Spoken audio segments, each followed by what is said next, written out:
Okay, important topic and something that is familiar to all of you is antiviruses.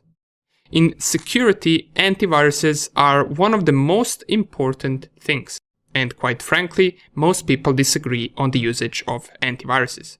Some say it's needed, some say that if you know what you're doing on the internet, you don't need an antivirus. While there is no good answer to this, it is a fact that antiviruses do protect against some threats. It is also a fact that malware and antivirus are a game of a cat and mouse. Hackers find a way to make an undetectable payload, and few weeks after, antivirus vendors update their software to detect that specific payload. And this has been a game for years. Now, I want to introduce you to another term in cybersecurity which is important nowadays, and it can be confused with antivirus. That is EDR, or Endpoint Detection and Response. Antiviruses can usually be a part of a larger EDR system. Bigger companies and people that want increased security also have endpoint detection and prevention systems as a layer of protection against malware. EDR can be described as a layer of protection that constantly monitors and collects data that might indicate a threat on an endpoint device. They do this by analyzing the data for specific patterns that will indicate a possible threat. And they also provide a possible solution or response to a threat once it's been detected. They can choose to remove it, quarantine it, or temporarily stop and disable it. Now, you might confuse this with antivirus, and that is because most of the known antivirus vendors actually offer EDR as well. Just remember two important things. Antivirus is there to protect, and EDR is there to detect and respond. Now, another important thing when it comes to threats and antiviruses is that we always think of malware when someone says threat. Malware are just a small portion of possible threat or attack vectors when it comes to endpoint security. Remember that people using the endpoint device can also be targeted with something like a phishing attack, where they will be asked to input their credentials. Security vendors are also thinking of this, and that is why many antivirus and EDR will actually offer a protection against phishing attacks. Besides that, some advanced antivirus software will also perform code analysis when it comes to unknown executable that might be a threat. There could be something like a code injection or shellcode being ejected somewhere. It's not always a standalone malware that will be the problem.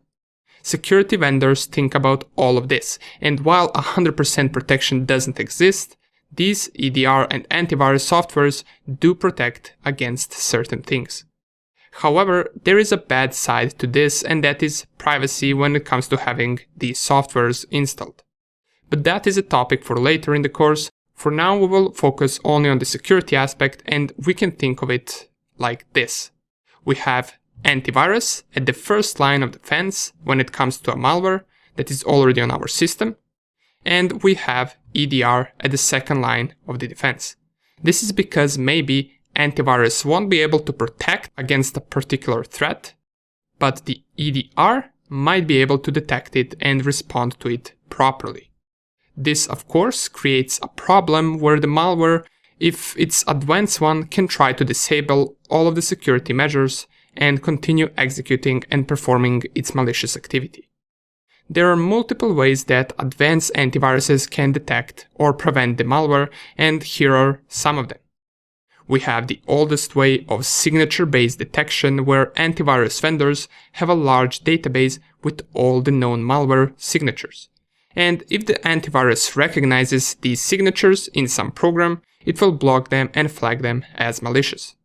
This is of course not enough, since attackers can just change or alter the code of malware a little bit and create a completely different program with a different hashed signature.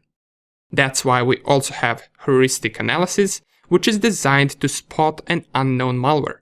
It analyzes the code of the program, and with different rules set, it determines whether that program could be malicious or not. Another layer of protection that is added is something called sandbox detection.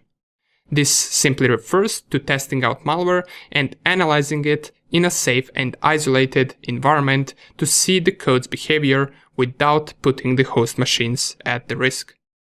Of course, all of this can be bypassed if attacker tests for heuristic analysis with different rules and manages to create a malware that is able to bypass all of them. And for sandbox detection, if the malware is, for example, being tested in a virtual environment, some malwares could be smart enough to detect that, in which case they won't execute. Attacker can just input in code of malicious program that if the program is ran from a virtual environment, it won't execute anything malicious. And another important thing when it comes to analyzing suspicious programs is to detect any type of weird behavior. If the malware tries accessing folder or files that it shouldn't, or if it tries copying itself to system locations on the machine, it can be stopped and detected as a malicious program, even though at the beginning it wasn't considered to be malicious. These are just some of the methods that today's antivirus vendors implement to try and fight against malware. Now, in the next lecture, we will mention what is the base antivirus software that we have in both Windows and Mac OS that we can use to the fullest without installing anything additionally. And after that, we'll talk about different antivirus vendors that you can download, whether it being the free product or whether it being the paid product, where we'll talk about the best ones out there that you can use to better up your security. See you in the next lecture.